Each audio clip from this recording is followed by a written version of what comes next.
It's called a promo, Shut kid, your and mouth, if you want to John. be the big dog, you're going to have to learn how to do it, so go ahead. You ready? No! I said, are you ready? That was good. I'm glad you finally decided to pull that giant stick out of your butt and have some fun for once in your life. You're uneducated marks! You sit there on your phones tweeting out your opinions like they're worth a damn. Let me explain something to you people. You don't know shit! And I'd like to think that maybe this company will be better after Vince McMahon. Yeah. Yeah! That's one way. That's one way to start Double or Nothing. Give me a hell yeah! Dub or none. Dub or nothing. AE dub or double or nothing. AE Double or Nothing. AE Double dub or Or nothing. nothing. Are you double nothing? Double nothing? Can I flex? Can I flex when the show starts? I want to show off this cool Japan Terry Funk shirt. Acknowledge It's pretty Yo, But that's sure, sick. flex doesn't stop. It also comes equipped with this cool Terry Funk snapback. Dope. Thank you. This is the fit check. Y'all are matching over there. Want to see my fit Going check? on. Our fit check. This is our fit check. This is our fit check. This is what we came here for. Yo, we're For business. Everyone's wearing the merch but me. I feel like Terry Funk is a step above the merchandise. You know, Could have wore the hat. The other hat. Could have wore the other hat. you want me to switch hats? I got this one on tap. This is better. Damn, there you go. Hey, already. Right, we're all representing. Already. Thank you. Before we start, I want to show a tweet. This was the funny part of tonight. This was something Dylan said right before the show started. If the Sons of Texas win, I'm going to shave my head. And I was like, I'm holding you to that, brother. I'm going to hold you to that. I was like, oh no. I threw a Hail Mary, man. I was like, oh no, Dylan, please don't do it. Oh, no. We're going to table that one. Do We're it gonna live. table that.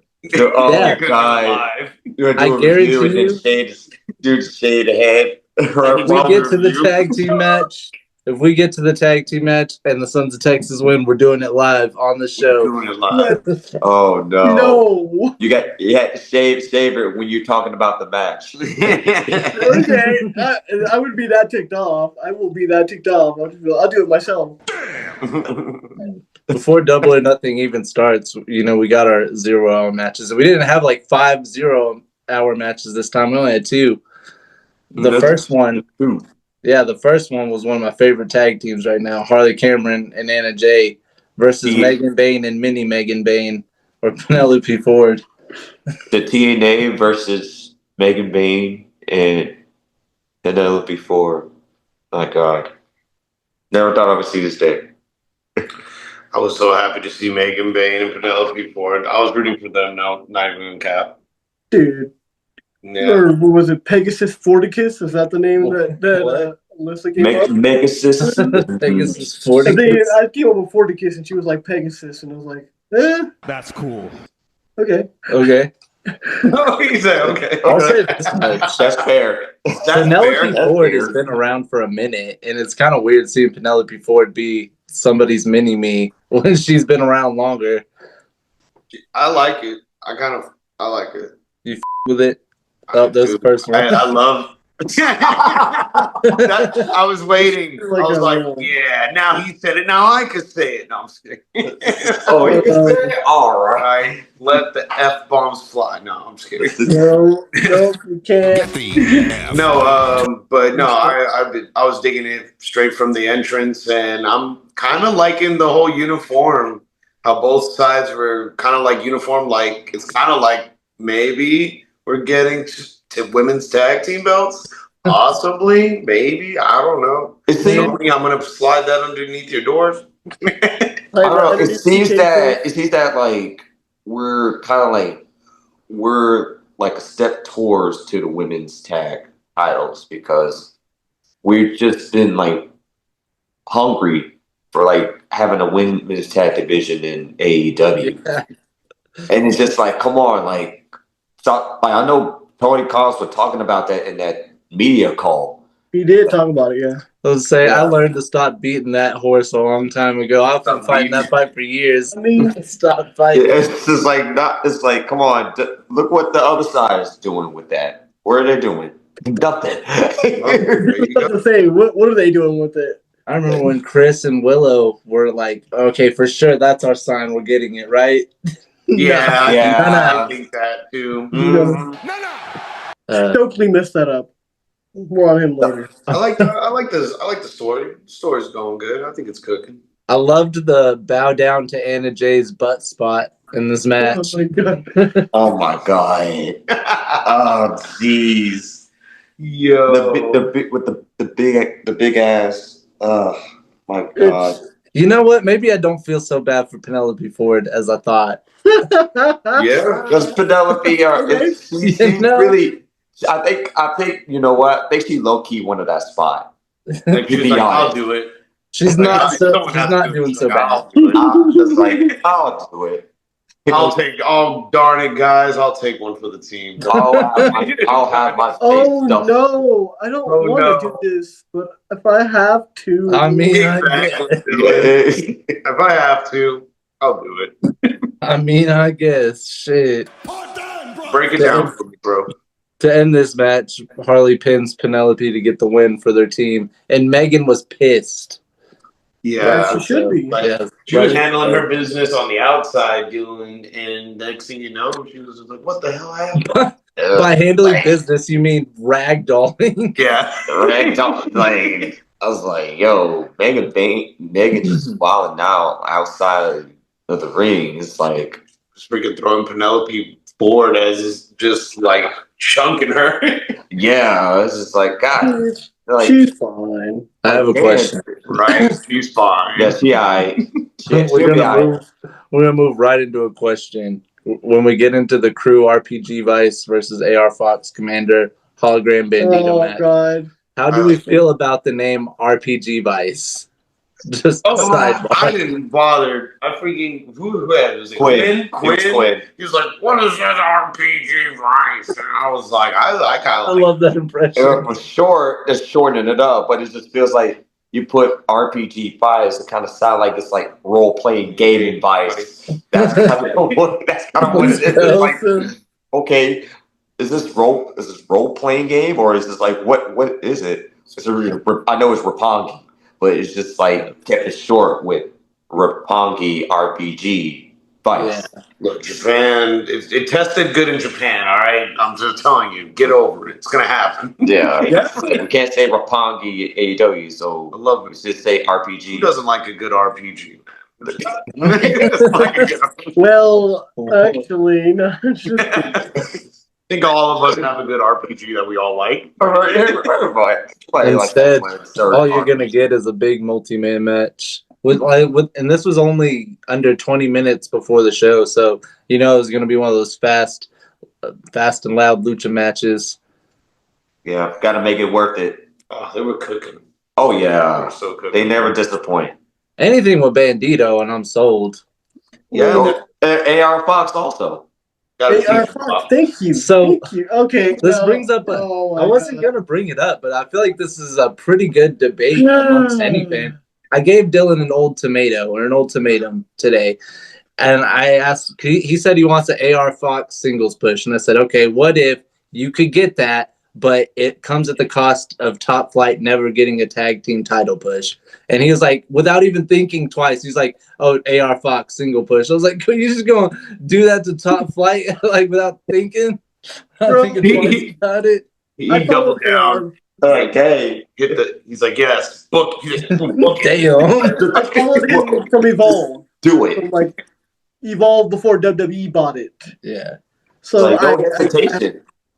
He pulled the trigger. Yeah, it just feels like here's the thing with AR Fox. It's like he's one of those wrestlers that like dedicated to their craft, like completely. Like he's been in the lab, like his own wrestling school. He always comes up with something new, something that's never been done before.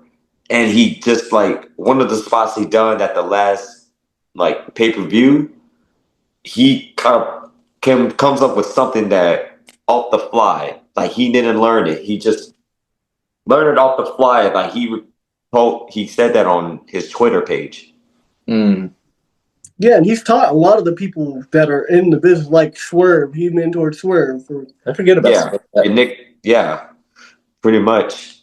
I mean, watching him live during the All In series was phenomenal. He had like 3 good matches there between ROH and Collision. Yeah, and he had a We good saw match the too. potential. Yeah, we saw it. It was just like, like he's just been cooking like. We saw Hologram there too. We saw Hologram pretty much the egg of Hologram get hatched down there. I think it's this way, right? I can't. You got it. Really, like, yeah, you got it. You got it. Okay. Like field goal. Yeah. I mean, that's easy, yeah. The Wild Lucha team get the win in this one. Trent Beretta talked shit to Tony Schiavone after the match. Yeah. It was not supposed to go like this. It's not supposed to go like this. Poor Tony, man. Poor Tony. Damn. You know that was their first time all the luchadors teaming up together? It's Bandito, Commander, and Hologram together, all those 3, because they're getting ready for CMLL event. So for the trios, CMLL trio top.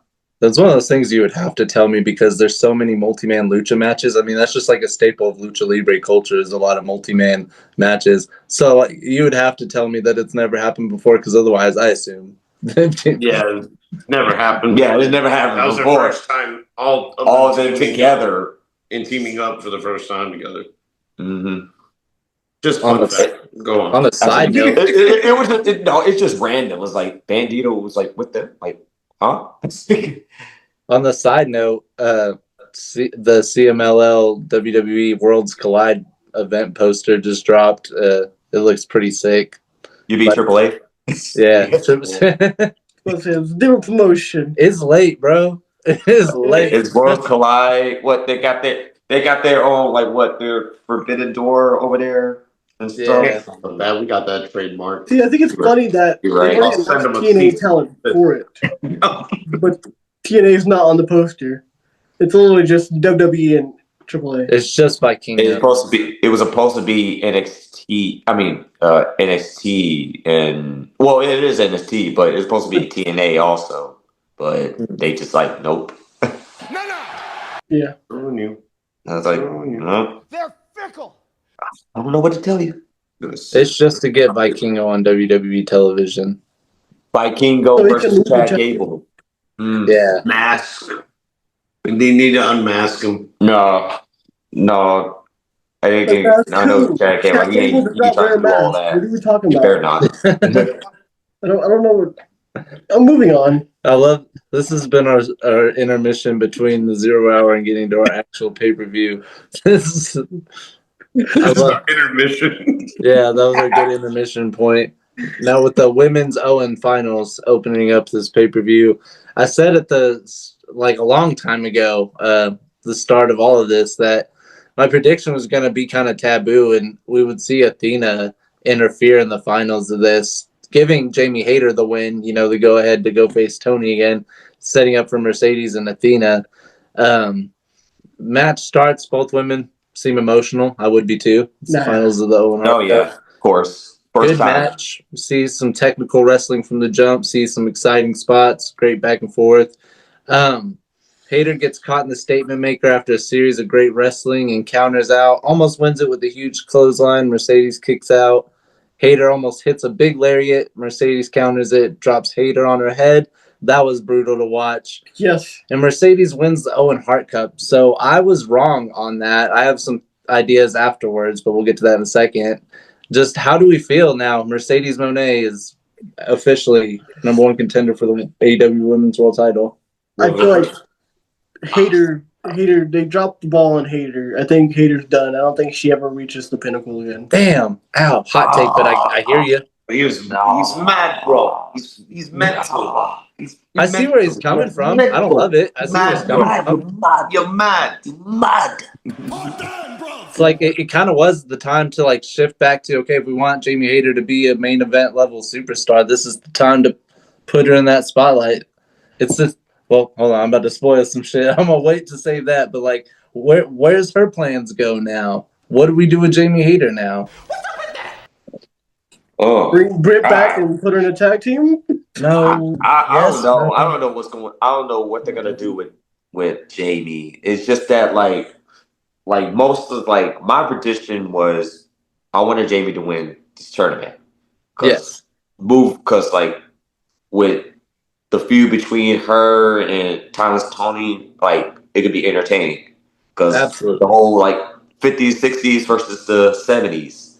That's like that type of shit. You're But cooking even more. yeah, More exactly. That could have been really like that direction. But Mercedes winning the tournament, man, I was not expecting that. I really not expecting that at all. And it's just like the way how she won and stuff, countering the haterade, like both arms locked up, out wrestle her. She's done it before. Yeah. They made a big deal about it leading up the whole Jamie hitting the haterade. And then the fact that the way I see it on paper is unfortunately a business decision, and it's that Tony and Mercedes are your two biggest women's superstars in that division, like point blank. So having them face each other at your biggest event of the year makes sense. My only curveball is like, well, it's Athena's home turf, and she's the biggest women's champion in a different capacity. And we wanted Mercedes and Athena. How do we still do that? Or like, what do we do with Athena? So that's where I start to cook. Can we somehow position this to where Athena gets thrown into this match as a triple threat? We still somehow get Athena in the match. Hold up a sec. I'm scared. Let's kind of spice it up a little bit. Okay. Like if Athena like kind of joins in with the feud, this needs to be a winner take all. Yes. This needs to be a winner take all because Tony's the AEW's Women's World Champion, Mercedes TBS, Athena ROH. You have three of the best in the women's division right now. That is like, this is like the caliber of like, you got these women, and Athena's not on the All In card. I'm a riot. She needs to be right. So here's my argument. Okay, so say you do that. Say you're not able to build any women's feuds going into that show, and you take both titles off and you don't make women's tag titles. Yeah. So you have one women's match the entire card. How is that fair? I'm not saying that's like that has a lot of variables to have to happen. Yeah. But you're already locking it up to that possibly happening. And then past that, you have one woman with so many titles that your pay-per-views have one, two women's. Yeah, I see your point. Yeah. You have Mercedes pull a double duty. Bro. Duty. Yeah. It's like, that's like, yeah, she gotta take one of them off.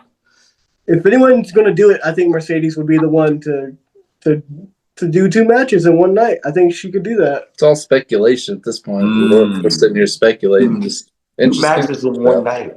We could see Athena just pull a Daniel Bryan and close the show with all the belts. Damn. You know what? I don't mind seeing that. Athena could pull a Bryan Danielson on All In. Yes. Winning both titles. That would be hilarious. Our next match is the tag team match: FTR versus Daniel Garcia and Nigel McGuinness. It's your only F-bomb you get. It doesn't feel real. It doesn't even feel real. I'm always excited to see Nigel wrestle. And this was a fun little tidbit, FTR ditching the rainbow colors and coming out in all gray pajama-looking suits. They look really comfortable. I didn't catch that. That's like the dad tracksuit. Yeah. Oh my God. It's funny because they were acting the exact opposite. They were acting like complete children the entire time. Yeah, little bro Daniel Garcia. He did the whole thing. Yeah, little bro him on top of his head. Right. Like, damn. I love heel FTR. I always love heel FTR a little bit more. As soon as the match starts, we hear chants for Nigel, though it takes us a little bit before we see him in the match. So once we do, he looked great, I would say. I think, again, Nigel McGuinness always looks great when he wrestles still. So that doesn't put out the possibility that we could still see him wrestle one more big match. One more match. One All more in. match. Zack Sabre Jr. That's what I threw out earlier. Yeah, I was like, that's what I could think of. That's it. That's the one. Oh, yeah. Give me that. He didn't want to do it. Do it Forbidden Door. Okay. Now I know you said I only get one, and I busted off two, but I have to say a third for the sake of being correct. How about Cash Wheeler hitting the Tower of London on Nigel and then calling Tony Schiavone an old My God. And Nigel made Cash apologize to Tony, but Cash had his fingers crossed. He had his fingers That's crossed. right. That's why I said he was acting like a child. Cash especially. Whole time. I was so crossed. He came back. I didn't mean it. I had my fingers crossed. Did y'all see where Daniel Garcia almost hit 3 amigos of superplexes? He got stopped on before the third one, but it was still really sick. Yeah. Yeah. That's how he won the last match too when he did that. The last match, he did like 4. He did from corner to corner. Yeah, he did. Yeah, he did He hit the corner to four corner. corners. Dang. Okay, Danny. Okay, Danny. Good boy. Okay. Good boy. Oh God. Never mind. Never mind. I mean, good going, Danny. Hell yeah. Go off. Speaking of going off, I feel like this match wasn't really supposed to go off as hard as it did, but these 4 guys came out on a mission because this match delivered a lot harder. Daniel Garcia gets put in the sharpshooter until he passes out. FTR wins. Great match. Solid middle tag match or second tag match. It's a really good match. I guess it sets up FTR will eventually face whoever wins the tag match, the tag title match, maybe. Maybe. I'm not going to call that. Eventually, we'll probably get to the Hurt Syndicate at some point. Yeah. Soon, maybe. I don't know. Well, obviously, I hate to throw too many seeds out prematurely, but they've been spoiling or teasing, I should say, the Pinnacle return so often. And with MJF on the inside, FTR on the outside, you could kind of see a sort of creative direction where FTR faces the Hurt Syndicate, MJF, turning, swapping over. I see it. I think if anybody's going to take the titles from Hurt Syndicate, it could be FTR, but nobody wants to do that because, well, of course, it's always FTR.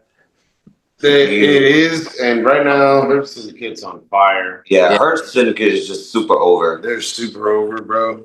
Absolutely. Who doesn't want to hurt people? And that, just hearing that, I want to hear that at all in, bro. Oh God! Just hearing the whole crowd saying that. Yeah, in the global live field, it's gonna be real loud when that music comes. Literally, that music gonna pop up. Boom, boom, boom, boom, boom, boom, boom, boom, boom, boom. Let's go. We hurt people. Now, I love the possibilities that come with having a stretcher match, especially one with Mark Briscoe involved. Let's go. And Ricochet is on a hot streak right now. Boy, Ricochet. Ricochet starts the match early by attacking Briscoe mid-entrance. Match immediately goes out to the stage towards the ambulance. Goes all over the place. We get Cactus Jack homages amongst many crazy things. It's still real to me, damn it. Mark Briscoe gets a table out. Ricochet put it away. My God, yeah. I called it too. That was heat. That was heat. Yeah. Oh no, we're not doing that. We didn't do all that. We get no tables. Sit back underneath the ring. In response, Briscoe gets cleaning supplies and uses them to shine up Ricochet's head. Then hits him with the cleaning bucket. No, that was a funny spot, but after that, it was the bucket spot. Ooh, yeah. Chicken hit Ricochet so hard, he puts his whole body with the bucket. Just I feel like nobody really mentioned that. Nobody really pointed out that bucket shot was hard as hell. Yeah, mustard on behind it. Yeah. Popping because he hit him with the bucket. Yeah.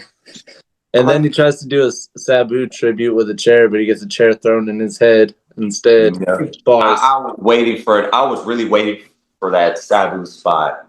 I was like, but Ricochet had to just mess it up. Nah. Come on, Rico. Ricochet sprays cleaning solution in Briscoe's face as well. He sprayed the cleaning solution right in his face. I hope it's not actual cleaning solution. Yeah. This is like whatever kind of grease stuff that is. And then he strips the stretcher pad off the stretcher and proceeds to bash Briscoe's head into it. He was fine. He drags Mark on the stretcher up to the ambulance and then almost puts Briscoe away, but Mark uses a stretcher to stop the door. Or no, he uses a crutch. Yeah. He uses a crutch to stop it. And he goes full chicken mode from there and gets the fight back into the ring to hit a Jay Driller. Which at that point I was like, why do we just keep going back to the ring? Dog, chicken was straight up mad bleeding. Yes. Like, dog, that shot of him all bloodied up, dude, that was the hardest image of chicken. Like, no matter how many times he bled throughout his whole wrestling career, dude, he is one crazy son of a bitch. It's matches like that. It's matches like that one and matches like the one at Final Battle with FTR and BCC. Yeah, like I really just feel like he has these matches with his brother in mind because he's wrestling like old Jay Briscoe used to wrestle in so many matches, and it's really cool to see. Oh yeah, it's so good to see Chicken just wrestle and just like, dude, he just putting his whole body on the line, and it's just like, dude, he's becoming his own person, and it's like, it's so great that like Jay Briscoe's spirit is still here through him. Yeah, it's just like, dude, I wish Jay was still here, kind of just going through these type of matches in AEW, especially the blood and guts. Like last year, he could have been going so off on that. Yeah. Give me a hell yeah. Let's see. Mark gets that Jay Driller, gets the table he teased earlier, hits a froggy bow onto Ricochet through the table. In the end of this crazy match, we get a stab fight with scissors, and Ricochet hits a spirit gun to put Mark away in the ambulance and win the match. My question, why didn't we just have an ambulance match instead? I felt like this was more of an ambulance match than a stretcher match. Yeah, that's pretty much what it was. It pretty much was an ambulance match. You just put the opponent into the ambulance. That's it. I guess it's kind of like facility. Oh, my bad. It's the medical facility. Oh, I'm sorry. medical facility. You're repeating what he said. I'm sorry.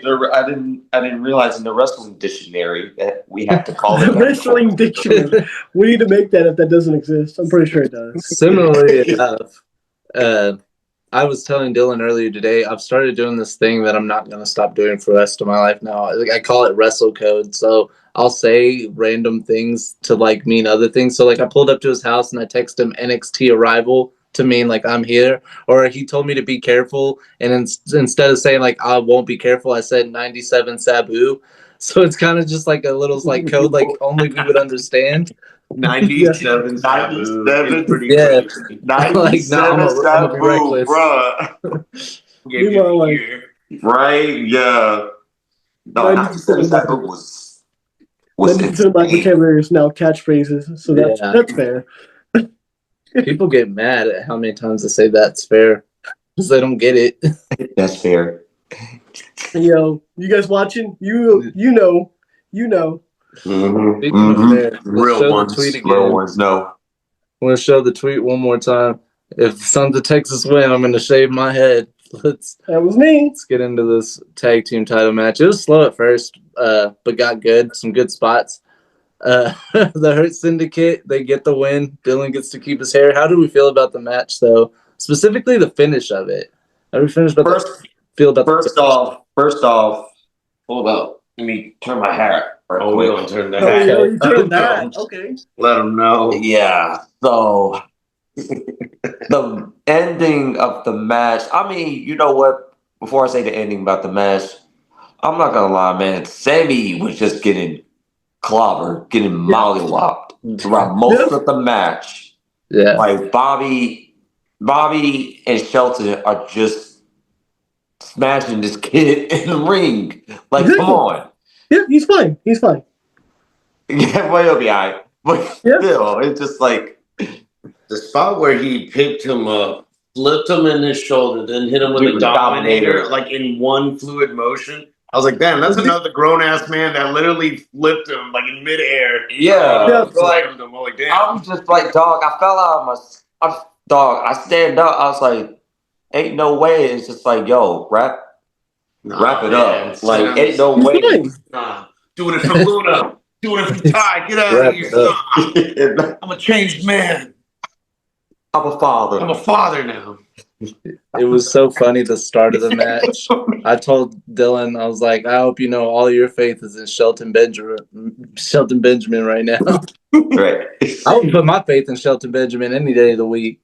Hey, First Bob looks- came through. Bob came through a little bit. Yeah. They both parties excellent, and I would say neither one made each other look weak. Really, it looked good on both ends because they got offense too. Not really. They like none on both teams. They never really made it like weak. They really got a chance Everyone to. looked good. Yeah, they really got a chance to like spotlight themselves. Yeah. Yeah, I guess they didn't want Dustin to take the pin. Yeah. Yeah, Quick finish though, right? Was this still in the quick finish? Yeah, Shelton. the finish where Shelton did like the knee and Yeah. I thought that was a little off. I was wondering if someone might have gotten hurt, like in the spot before. I was thinking Sammy, but I think you guys were saying Dustin was over there not doing much of anything. Because he got speared because MJF kept on trying to interfere. Yeah. Bobby was Yeah. like, stop with this shit. Then they Yeah. like flipped on the fans. Kind of So was it's like, like, nah, man. it's like, nah. Let me do one. I'll do one better. And spear Dustin Right through the freaking the barricade. barricades. I was like, damn. There's Dustin's old ass. He's done. It's like, God, but it's Dustin. He'll be all right. He'll be all right, but he's It'll not be good. You know what's not done? My hair. Yeah. Yeah. There you go. He gets to keep it. It's to fight another day. Let's move on. He's gonna fight another day. The AEW Continental Championship. Speedball comes out looking ready to fight. Okada comes out looking God mode. That was always a big thing. I feel like Okada's been looking like his best lately since we've seen him in like 2018. For Okada, okay, let me tell you about Okada's entrance. The aura, it was aura farming. I'm saying. Yeah. The lights, even like the Titantron, I felt like it's just loading. And then once the pyro kind of hit everything, I was like, It's getting 10 out of 10. I feel like it's getting that because who else has that right now? Kenny Omega. And what are we building to? It's like they're giving Okada that better package that he should have been having. And when I started thinking about how I was hyped for this match, I started to notice a common theme lately that I'm always excited for Okada's Continental title defenses because they're always against people I haven't seen him face before, and they're always matches that deliver. I still won't shut up about the one with Pac. So I was like, damn, this is probably going to be like another hidden gem, one of the best matches on this card. And yeah, for sure. Like Certainly. Speedball did his thing. Yes. Like, can we mention that Speedball came out with the Balatro fit? Yup. Because he was so heavy on that game. I had to point it out to them. Granted, I've never played Balatro, but I just knew. I've seen the logos, and I know he streams it. And I was like, it took me for a second. I was like, the colors, the cards. Oh, that's Balatro. Yeah, I was like, that's Speedball's game right there.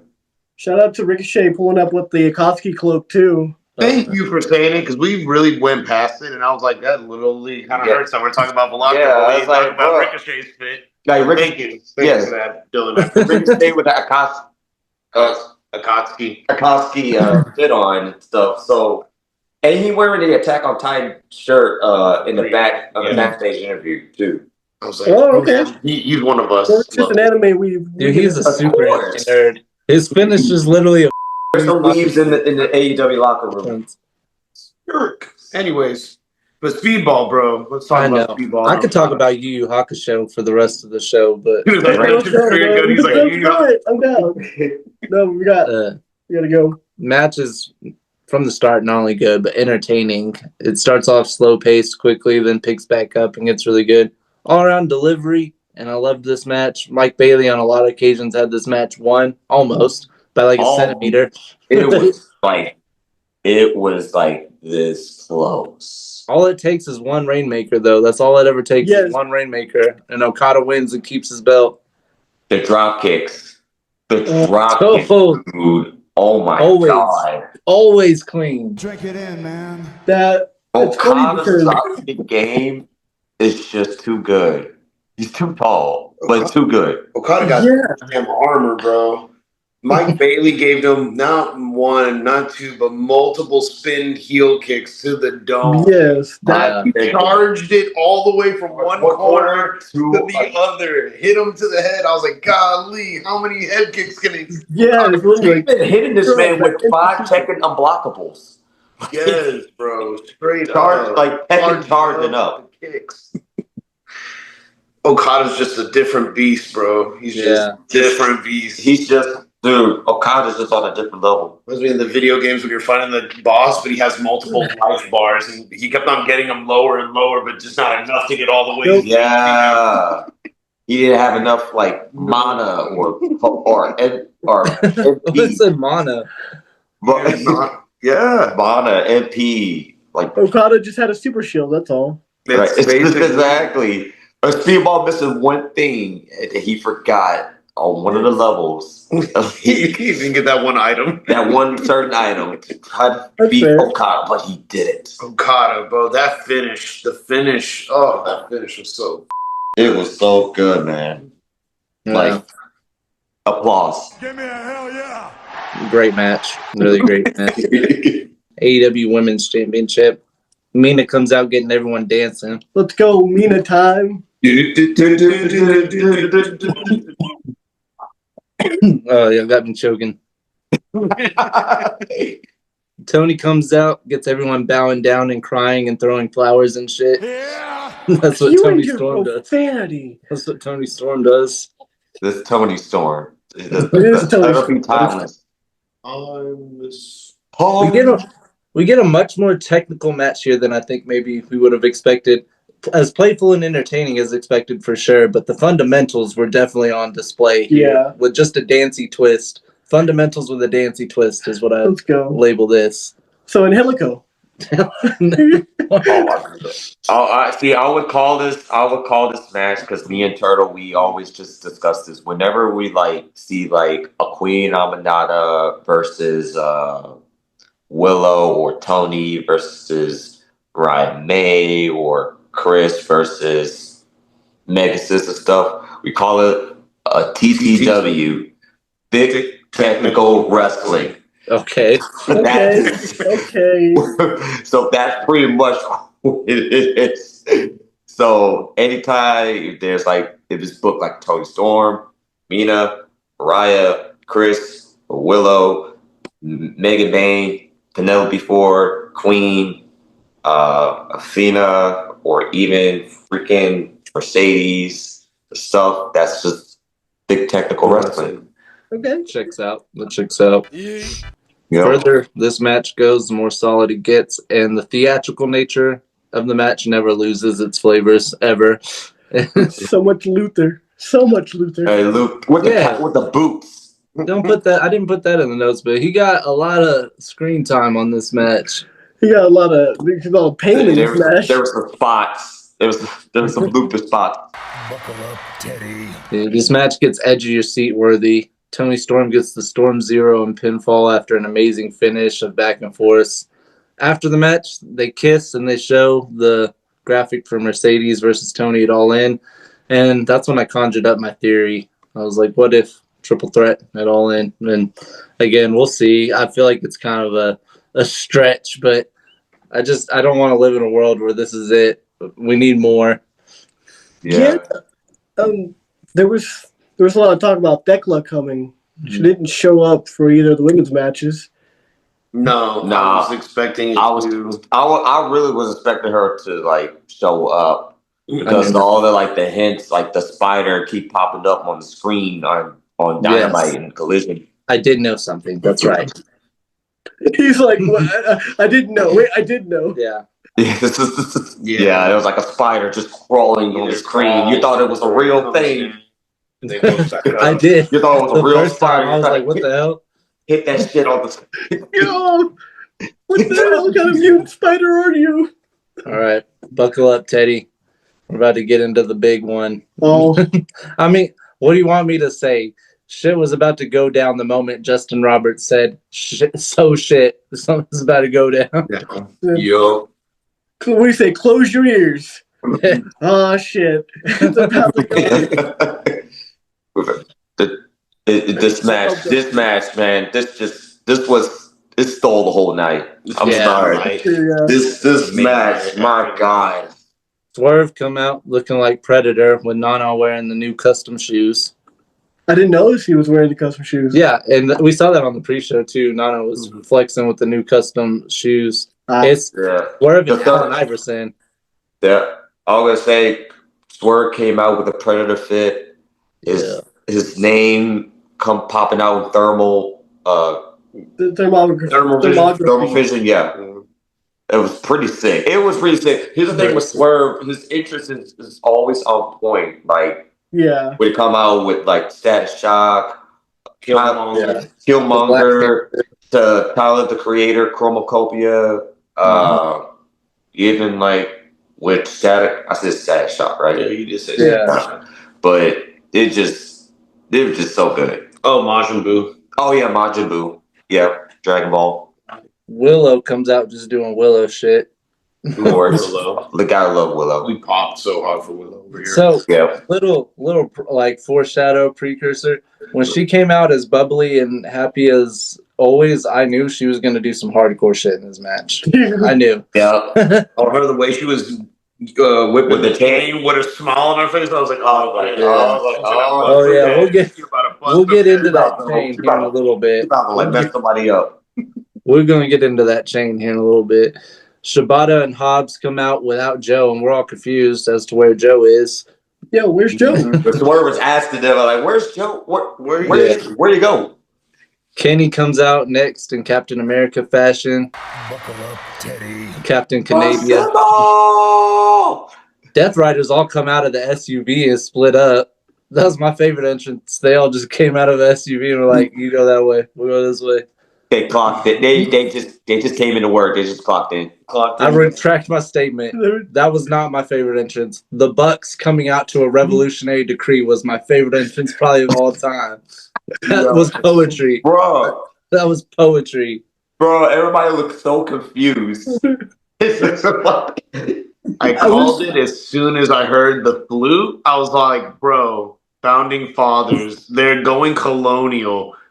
Shit you not, bro. And as soon as they put it out, what did I tell y'all? They're gonna put out a shirt with their faces on it as the founding fathers. Dude, at the end of that decree, I was up clapping. I said that was poetry. No, I was Justin Roberts was like reading it word by word. I wish they would have had Justin Roberts like, "Are you serious? Really?" I wish they would have had a decree just more the whole time, just reading out just random lines of that.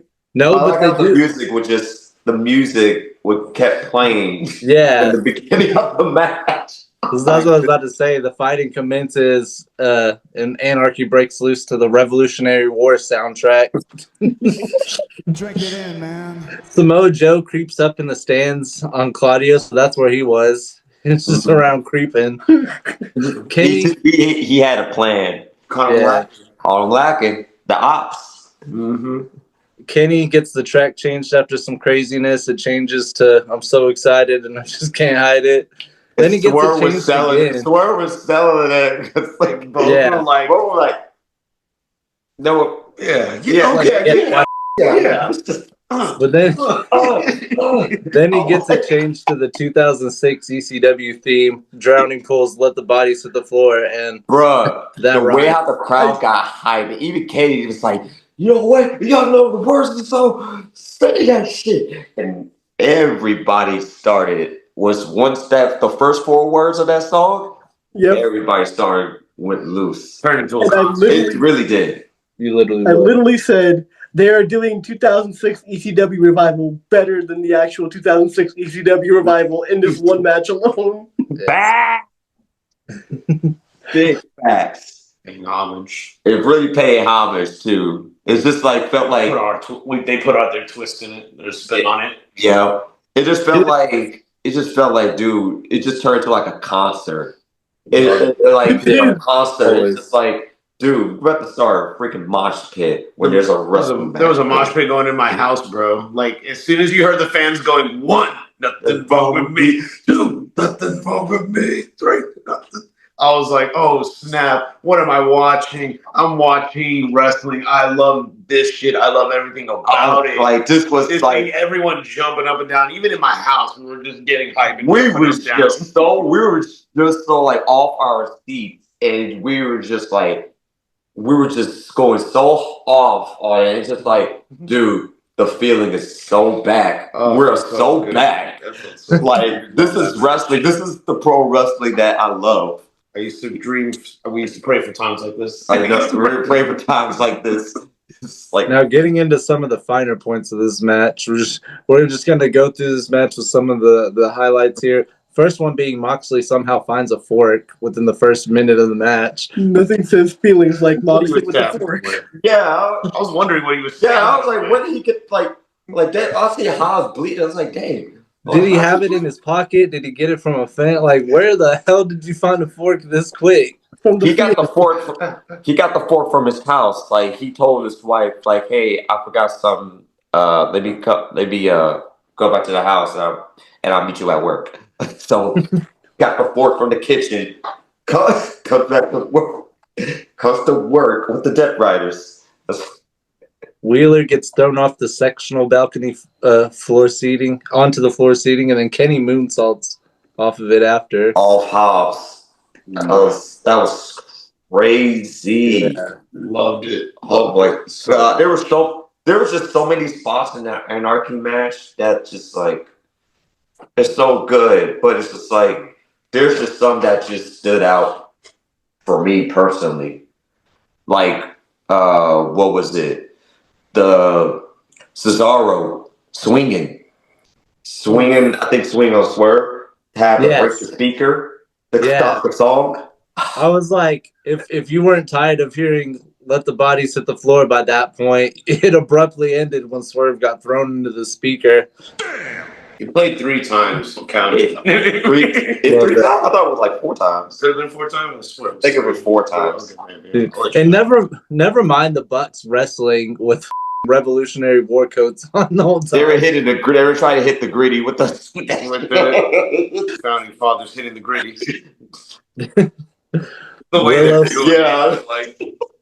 Now going back to what I was saying, Willow shows her full hardcore by digging in the trash and breaking bottles over Marina's head. Let's go. That was crazy. She went feral. She was digging through trash cans and shit. Like, what can I find? Give me whatever. Throwing stuff at her too, just like this box is empty. Throw the box. Yep. One thing I like, which is one little thing I like about when the body saw came on, you should see Willow's reaction. Yes. Willow's reaction when that shit came on, she was so happy, and then Marina just kind of like throws some water at her face, and Willow got pissed off real quick. Shibata dumps Wheeler into the garbage. He dumps him in a garbage bin and then wheels him into a metal door. Wheels Wheeler. He wheels Wheeler. Wheels Wheeler the door. Okay, now here's the gnarly one. Getting into that chain, Willow gets locked to the ring post by the gauges in her ear. Yeah, that shit was so painful to watch. Not crazy. The last painful spot like that was when we saw the Jeff Hardy Randy Orton rivalry Yeah. That it makes me crazy. That's just nasty. Nick Jackson, Swanton off the top of the stage to put Hobbs through a table. That was a good one. He was fine because he got up like 2-3 minutes, not even after. Yeah. Yeah, I think it was like I think not that. I think it was like before that, Hobbs freaking like tackled Claudio. Hobbs tackled Claudio to like through like the boxes. He's fine. Now Swerve comes back out on a forklift at one point and does the Swerve stomp off of it. Let's go. With Chris Nana just like in the background. in the back. Is Prince not a forklift certified? He wasn't driving. He wasn't driving. No, he wasn't driving. Okay, He wasn't driving. It was just he was just in the back, just like piggyback riding on the forklift driver.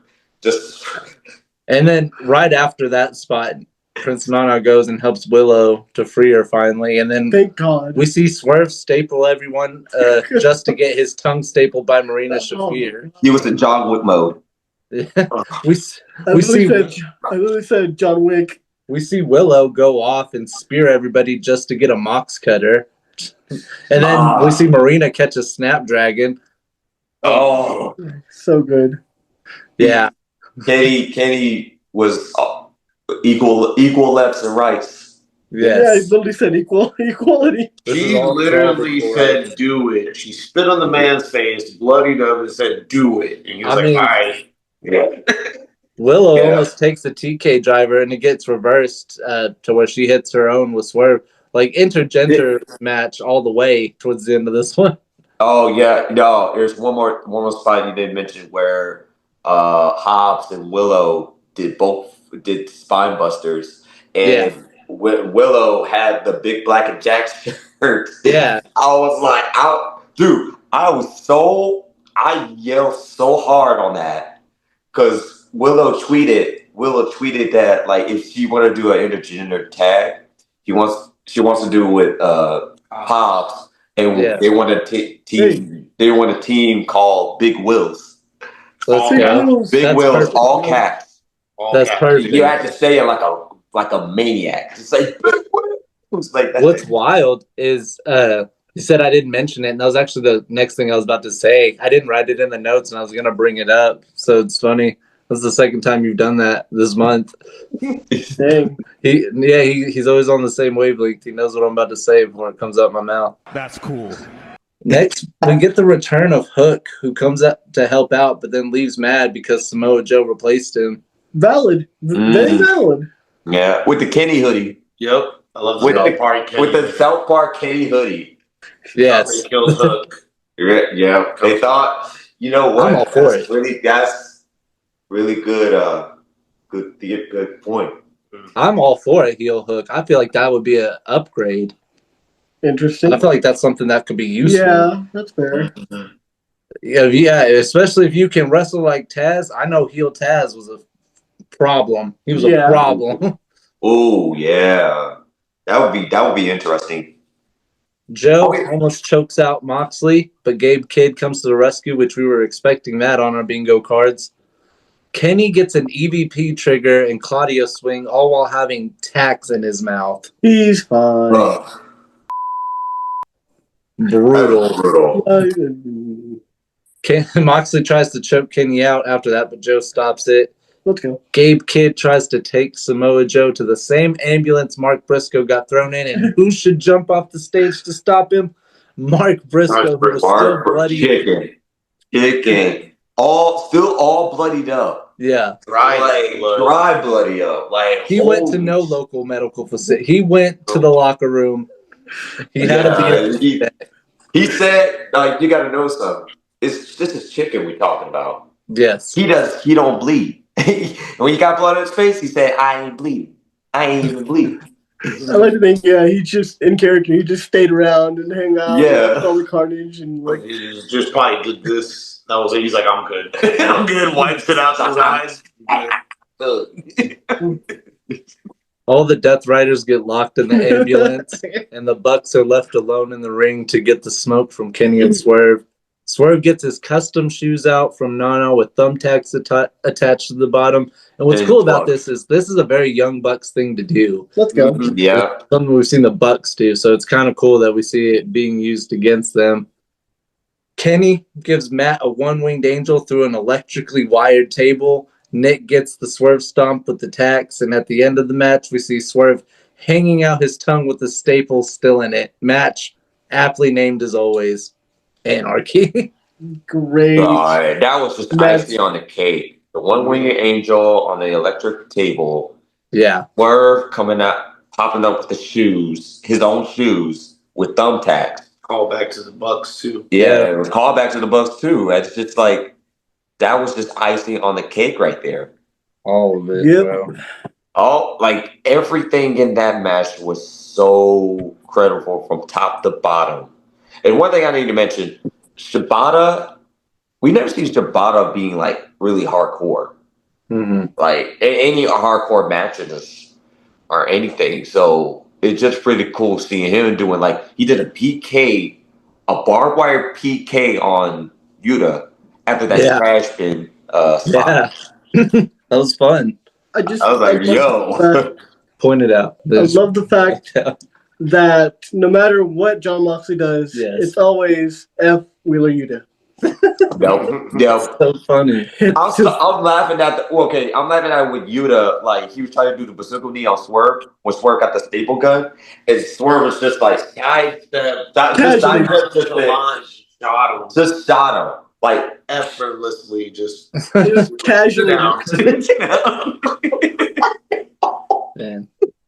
I'm just going to leave this point here before moving on to everything about Anarchy in the Arena was main event level finish, like end of show level finish. And I'm going to leave that there as we proceed forward. This is the trios match we all somewhat forgot about. And that's not the worst thing, but at the same time, just weird position for it. It's just hard. It's just trying to recover from that Anarchy match. That's the thing. It was just so good.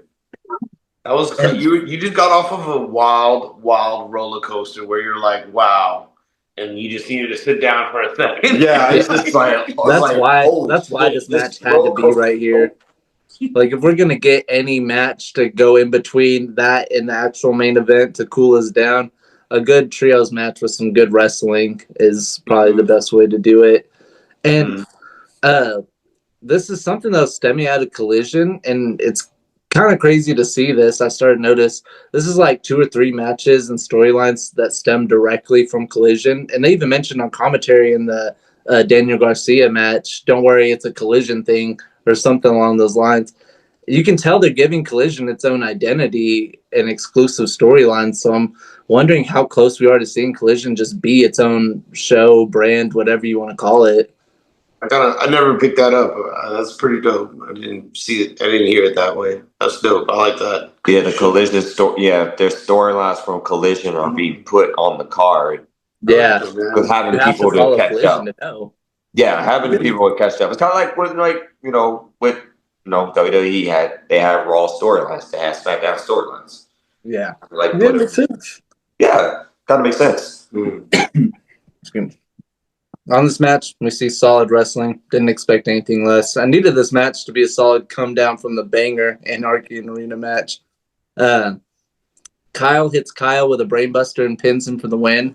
Kyle pins Kyle. Kyle on Kyle. Hold on. That's kind of pretty to know. It's like both of those teams has a Kyle. Yeah. And then having Kyle pinning Kyle to with. Was there any? There should have been a Kyle's chant. Let's go, Kyle. There should have been a chant, and that's just. Hey, well, at least Kyle got the win, right? And it would have had like a reaction from both Kyles, like which one? You should have seen us in the Jay versus Jay match during the first Continental Classic. Jay Lethal, Jay White, and we did the whole note without mentioning either last name. So it was like, so Jay did this, and then Jay did that, and Jay won the match. Yeah. So good. Yeah. After the match, the Don Callis family starts jumping the Paragon, and who comes to the save? Brody King, Ishii, and Tanahashi. The president of New Japan. It's Forbidden Door season. We pulled up double or nothing. Even though he got his retirement, he still got his retirement tour going on. Yeah. And so it's just like with now it's just like Brody King, Ishii, Tanahashi. They got the Paragon versus the Don Callis family, and I don't know. You might see it all in or Forbidden Door. I was like, it's Forbidden Door season, baby. Yeah, You it's know gotta what be this Forbidden is. Door. Hyping it up. Yeah. You know when it's Forbidden Door season because random shit like this starts happening. Yeah. I feel like they're gonna start it early. When is Forbidden Door? Is it before or after All In? It's after All In. Yeah, After. I was thinking it was in June, like it always has been, but no, it's after. So we're gonna look it up regardless. We're gonna It's get so an exact weird. date. Yeah. So I was trying to figure out, like, is there a pay-per-view between now and All In? Yeah. So after Double or Nothing is gonna we're building All In now. Yep, it's gonna be All In next, and then August 24th will be Forbidden Door. Right, that makes sense. Yeah. Good to know for our schedule. Mhm. But we got time. Yeah. Yeah. Yeah. All right. No matter which way this main event match went, we had an interesting direction for All In. Big fight field for the main event and needed it to deliver, especially with Anarchy in the Arena going off. Started getting its legs early and giving us a good match. Continued on as such, and it kind of moved like a snowball downhill, just getting bigger and faster and more intense as it went. See hard spots, hard hits, crazy spots, close calls, the whole thing. The whole enchilada. Hangman. Oh no, let's get to this first. Get on the Spanish announce desk and attempt the Tiger Driver that gets turned into an attempted Deadeye, and the table breaks out from underneath them. Yeah. That was rough, man. That was that was really a rough spot. It kind of reminded me of that one spot that The Rock did at Triple H that Rock did try to do the rock bottom on Triple H, but the table broke before all that. Yes. He still finished the move. He just picked him up and dead-eyed him on it. Yeah. Yeah, it's kind of just like, it just felt like, I don't want to say accident, but it's just like, it just felt like oh shit. Drink it in, man. And he hits him on the flat tabletop recovery. Take the fight back in the ring, and we get a hidden blade buckshot duel off that Hangman wins. Ospreay kicks out, but Hangman wins the duel off between those two.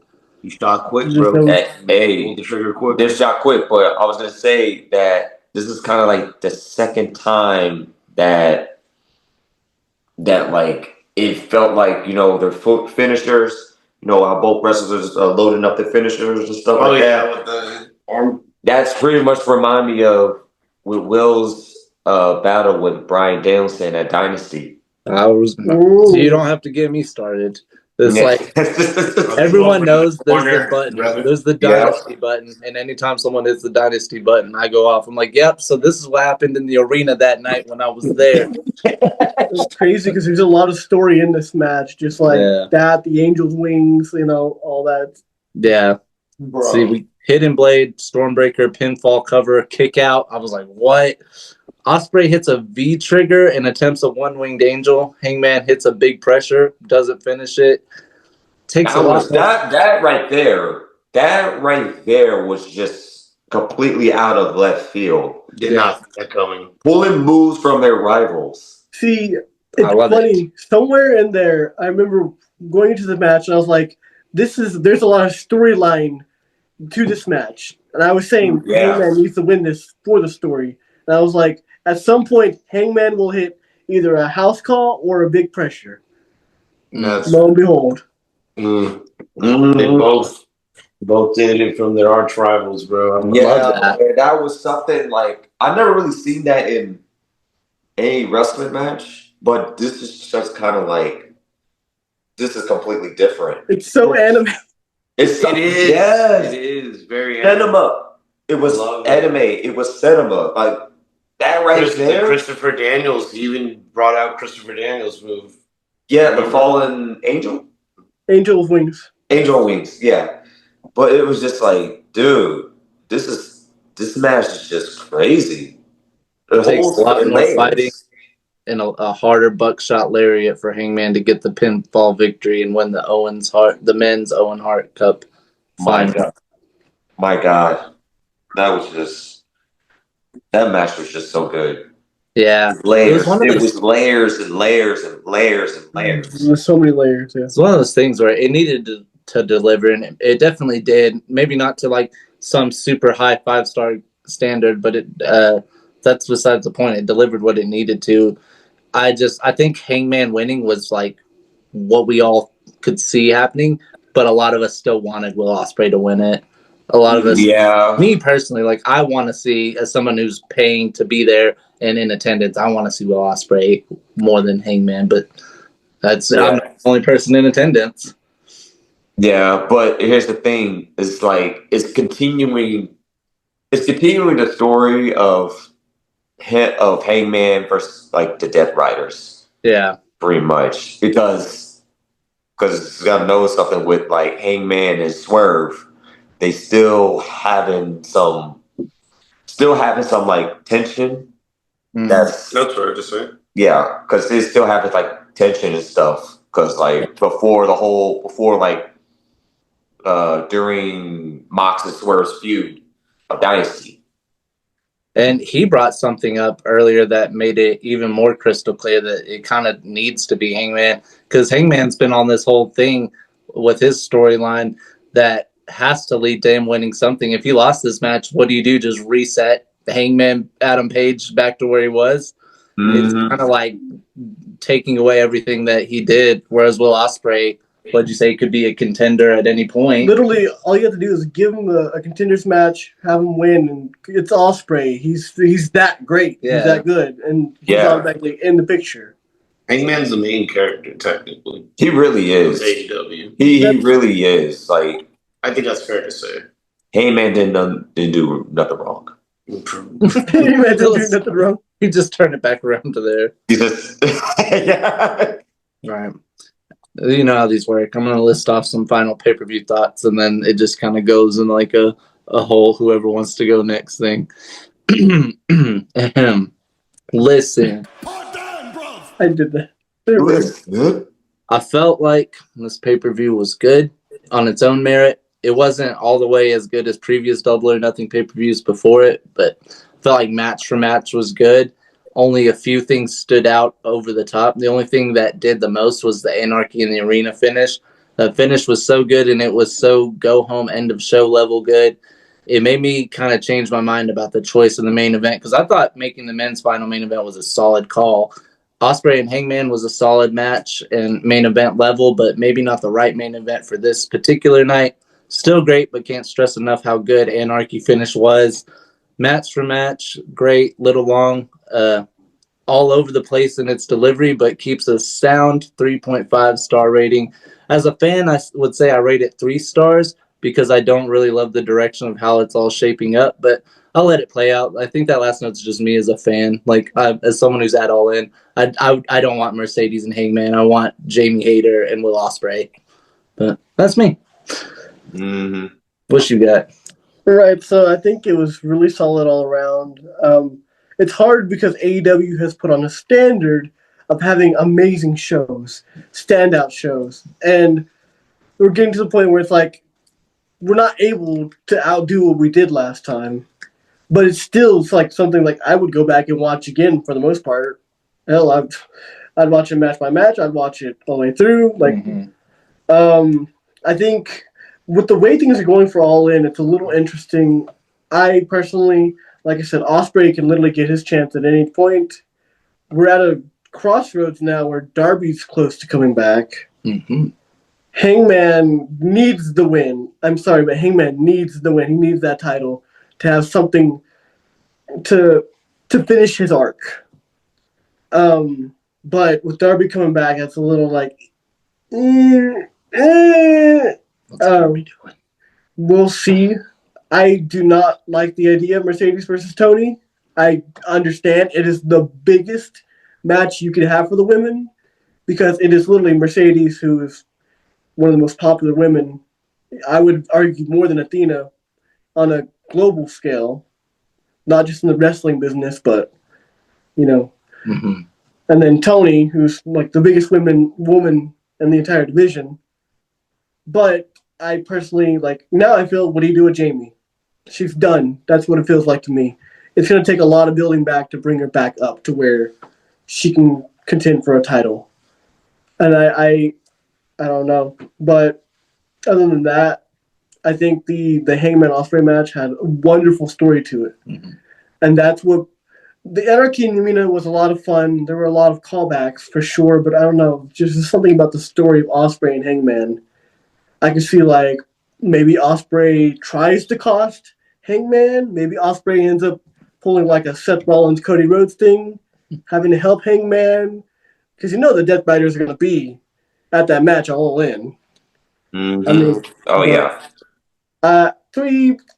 I'll say. I'm gonna say 4. I'm gonna say 4. Wow. I've been watching WWE pay-per-views lately though, and they all kind of suck. So. Looks like we've had enough talk. Well, me personally, I enjoyed it all the way through. I would just going off of what Dylan was saying, I would go rewatch this. I actually want to show this to. I have a couple of people I do want to show this to that I think they would love it and appreciate it. And I do agree to some extent. I wanted Jamie to win so bad. Like I recorded it on my IG on Overtime Posty, and you could tell at one point when she wins, I literally kind of like start going towards like the exit. Like I was like really upset, but I was like, I love both women. But just like you said, Dylan, it's kind of like you got the biggest star, so I understand that. And I think the whole story is with Mercedes and Legacy. So I could see where that's going. Who knows for that aspect. Will Ospreay, and we're going to the Will Ospreay match and Hangman. Love the layers of everything about that from the callbacks. When Mike mentioned the rivals, and you see Ospreay doing that and Hangman doing the house call, it just added an extra star to me, like in that match. Anarchy in the Arena was probably my favorite match. I don't agree with Josh, though, on the changing it. I think if you had the women's match at the first, it had to end with the men's match. Just for the Owen Hart, because the Owen Hart is his own thing, and it's a prestigious tournament, and it should be held that way. And it shows that if you're in this, and when you get to the finals, this is it. Like, those matches never miss to me. Even with the table finish, the table not finished, but the table spot. It to me, it's still delivered. I would rate this. This is just me personally. As a fan, I rated 5-star. That's just me as a fan, though. Okay. Even with the whole not getting the people that I wanted to win, but entertaining all the way through, excellent wrestling all the way through. Hell, I'm thinking about just watching the match even afterwards. Like, I kind of want to watch it again. That's how much I really enjoyed it. I've seen a couple of Double or Nothings. I can't say I've seen them all to compare, but this was probably my favorite Double or Nothing. Okay. Okay. The first one for sure. Cody and Dustin. Oh, the first one, yeah, the first official AEW Double or Nothing pay-per-view. That was a heater. Heater. Yeah. Okay, so my take on with this year's Double or Nothing, I feel like I was really entertained from start to finish and stuff. Even though the favorite, the women's match, I feel like it could have been Jamie's moment right there. We could have Tony versus Jamie Hayter and stuff. And again, what I said earlier is like the 50s, 60s versus 70s type of feud. But then again, you want to sell all in and stuff, having two of the best in the women's division right now with Tony and Mercedes. So I understand where they're coming from on it. The stretcher match, Chicken versus Ricochet, that was really entertaining. That was just like brutal. There were some good spots, really good spots. Oh yeah. Like Chicken bleeding like crazy, But He's he's fine. bleeding like, yeah, he'll be fine. But it's just like somebody put like the shot of him like having the most crimson face I ever seen from Chicken. And with the scissors. with the scissors too. I was just like, yo, this is he's crazy, like usual. But of course He's with crazy. Ricochet, and with Ricochet, what's next for him and stuff, it's like he gotta get some gold. Like his heel run is just too good right now. Like I'm loving Ricochet's heel run. Like this is what he needs to take him to the moon. So I'm glad. I'm really so happy for Ricochet. Of course, with the anarchy in the arena, like personally, best match of the night. Best match of the night. I love like from start to the end. The body song playing throughout most of the match. Even before that, it's just like the Founding Fathers, and then I'm so excited I can't hide it. It's just the music, changing music and everything, and then there's spots that's just like completely just off the rails and stuff. So definitely I love it. Will Ospreay, Hangman, so good. It was layers on layers on layers on layers storyline wise. Like So, an onion. Hangman definitely is the main character of the story, and this is his redemption arc. And I'm glad, like, I'm definitely looking forward to what, with the Death Riders versus Hangman, and like, there's gonna be more people involved with this whole thing and stuff. So overall, this whole show with Double or Nothing, I would give this a 4.5. I would give this a 4.5 on this. So You do 0.5. I don't know. Like I don't know. Like 4.5. But yeah, also I want to say other thing about with the Owen Hart tournament this year that I felt like they really gave time.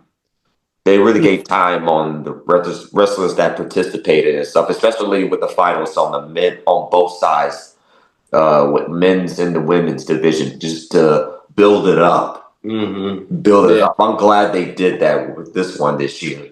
They make it really more meaningful too. Exactly. Make it really more meaningful and stuff. This leads to world title opportunities. Exactly. It has to. And that's what I like about with the Owen Hart tournament, because it's not just about with the Owen Hart and stuff. This is really deeper than that. So I'm definitely glad they're really pushing it. Every year it gets deeper. I think that's what makes it my favorite tournament, even though it's not the biggest tournament like the G1 or anything. It's my favorite for that reason. And it's Owen Hart. Pass me Owen Hart. He's right there. all right. Tired, bro. I'm having to And right after we end this episode, I got to drive him back home to a whole other town 30 minutes away. Shout out to the Owen Hart Foundation. I was going to say, the one thing I was thinking while we were all going over our thoughts, another reason why Hangman and Ospreay main eventing was so meaningful, the Anarchy in Arena was a great match. It was thoroughly entertaining. But in the grand scheme of that storyline, it feels like another rung. The Hangman Ospreay thing feels like we're getting close to that climax of that storyline. Dirty. Close to the end game, right? Yeah, we're in the end game of Hangman's arc, and that's why it makes more sense for it to main event. Oh, I want to end today with a hot take. No matter what happens, I'm not going to root against Jon Moxley. And I don't care if nobody gets to see the belt ever again. I'm rooting for Jon Moxley as a fan.